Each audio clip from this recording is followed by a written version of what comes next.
In this video, we'll study the concept of braking in traction work. Braking is nothing but reducing the speed so that the vehicle can be brought to rest. In traction work, electrical braking and mechanical braking are employed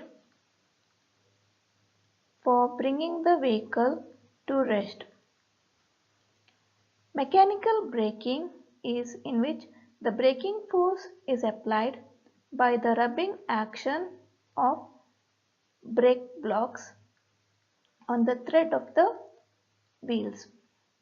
Electrical braking, it cannot be done with the mechanical brakes since vehicle cannot be held at stationary position by its use.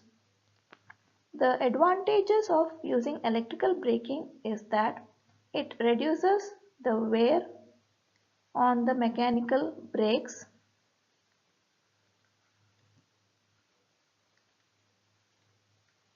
and it results in higher retardation, thereby bringing the vehicle to rest quickly and reducing the running time. When regenerative braking is employed, part of the energy is returned to the supply, thereby resulting in savings in the running cost. There are three methods employed for electrical braking. They are plugging, rheostatic braking,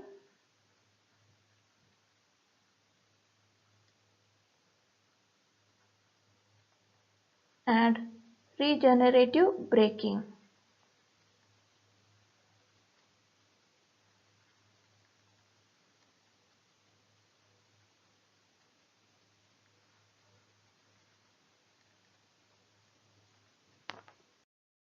Plugging. In plugging, the connection of the motor armature is reversed so that the motor tends to rotate in the reverse direction, thus providing the necessary braking effect. But the supply must be cut off when the motor comes to rest, else the motor will start rotating in the reverse direction. Plugging can be employed for DC, induction and synchronous machines. The plugging for DC series motor is as shown in the figure. The armature connection is reversed with respect to the field so that the current in the armature reverses. During the normal running, the back EMF E, it is opposite to the direction of armature current, but during braking, back EMF E and the armature current are in the same direction. At the instant of armature connection reversal, a voltage equal to V plus E is applied across the motor armature circuit, where V is the supply voltage and E is the back EMF, and E is proportional to V. Therefore, a voltage of 2V is applied across the motor armature circuit. This results in a high rush of current in the armature circuit. To limit this current, a starting resistance is reinserted in the armature circuit. During braking, in addition to the kinetic energy of the motor, which is dissipated in the resistance, some energy is drawn from the supply, which will be dissipated in the resistance. Therefore, it will be a waste of energy. Next method of electrical braking is rheostatic braking.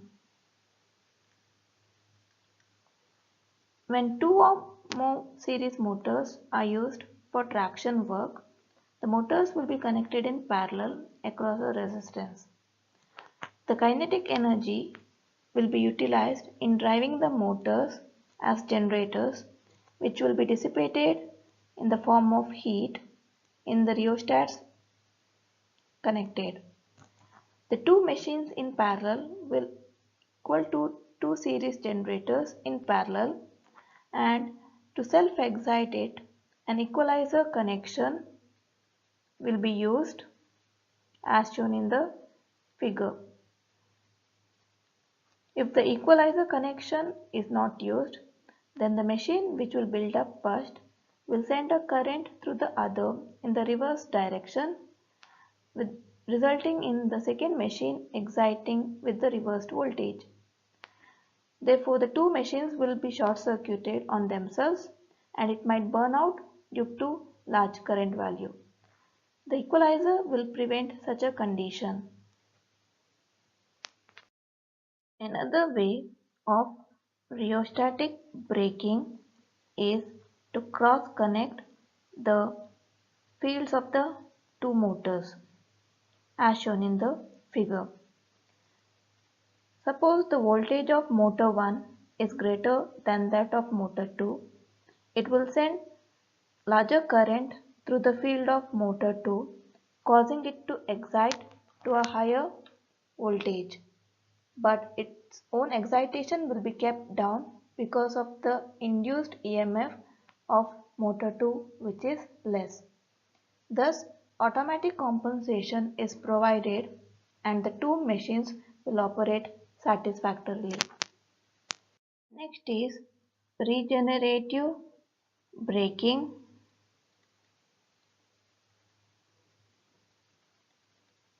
In that we have mechanical regenerative braking. So when the train is accelerated up to a certain speed, it acquires kinetic energy corresponding to that speed. During the coasting period, part of this kinetic energy is utilized in overcoming the frictional resistance offered, and some part is utilized in the propulsion of the train. The kinetic energy which is utilized in the propulsion of the train does the useful work. Therefore, the coasting is referred as mechanical regenerative braking, since the speed gradually decreases due to the utilization of kinetic energy stored in the train at the end of accelerating period. A system of track grading is employed in the case of underground railways, where the kinetic energy is used in doing the useful work against gravity. There are two types of graded tracks as shown in the figure.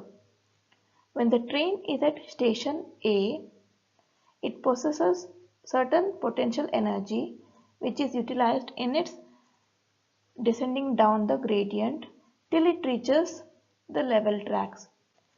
But graded track construction, it is only possible in case of underground railways and it is not practicable for surface railways. Regenerative braking on a level track.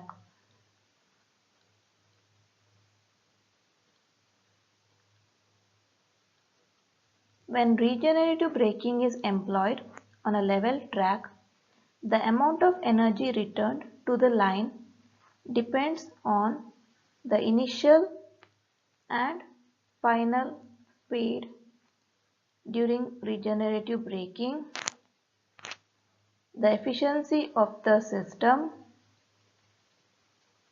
and train resistance.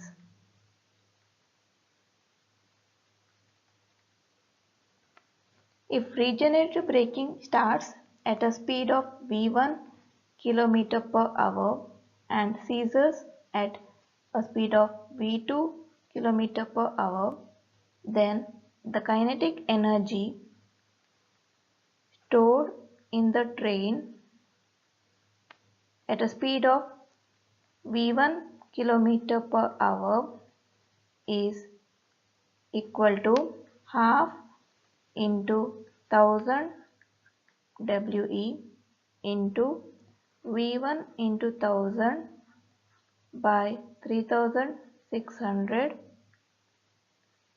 square into 1 by 3600 watt hours. Since we have kinetic energy equal to half mv square, where m is the mass and v is the speed, which is equal to 0.01072 v1 square we watt hour. That is equal to 0.01072 v1 square we by w watt hour per ton. Similarly, kinetic energy at speed v2 km per hour is equal to 0.01072 v2 square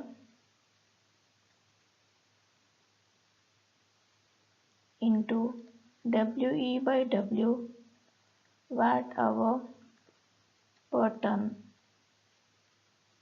Therefore, energy available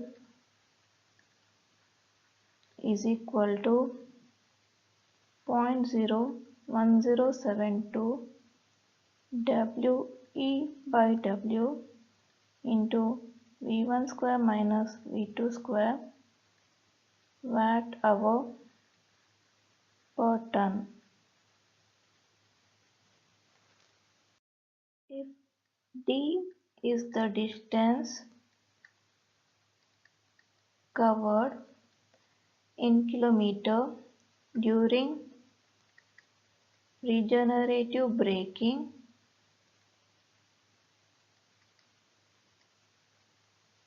we have d equal to half v1 plus v2 into T2 by 3600, and T2, the time duration for coasting, is v1 minus v2 by beta c. Therefore, d is equal to half v1 plus v2 into v1 minus v2 by beta c into 3600. That is equal to v1 square minus v2 square by 2 beta c into 3600. The energy utilized in the train resistance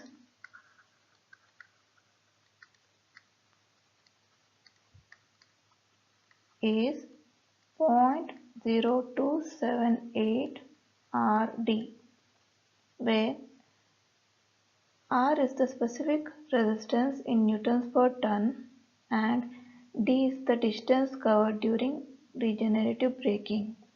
Therefore, energy utilized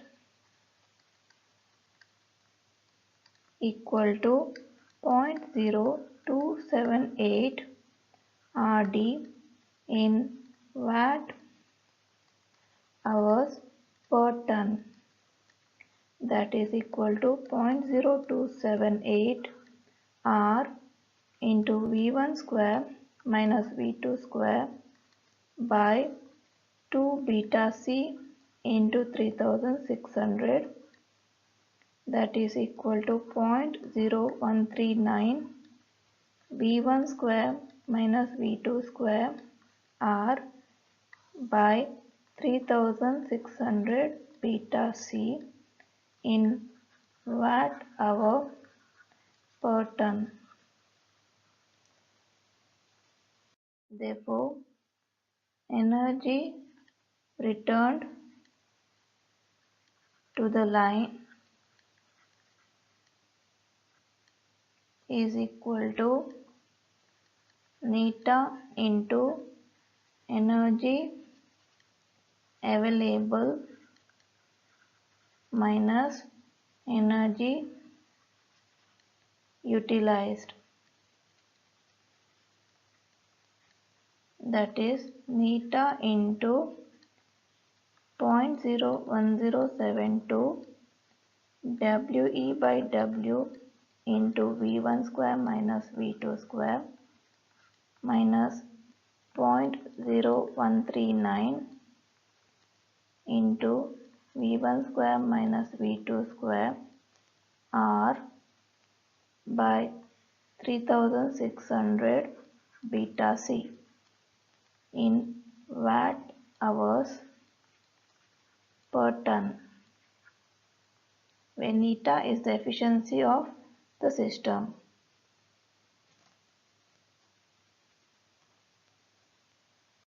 Next topic is regenerative braking with DC motors.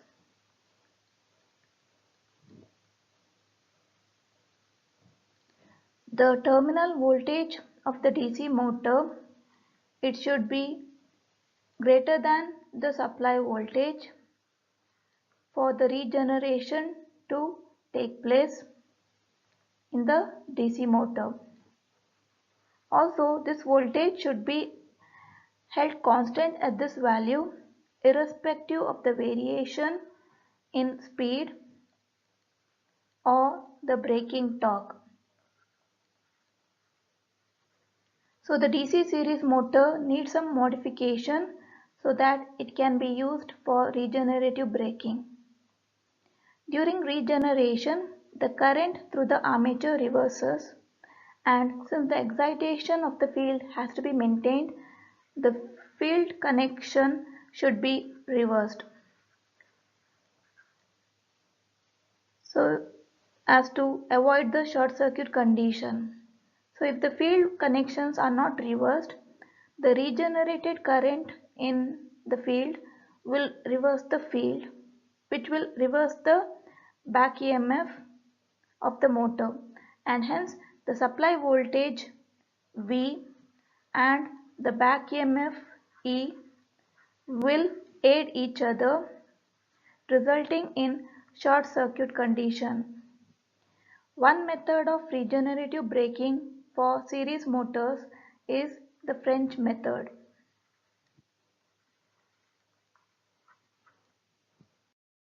As shown in the figure, a series motor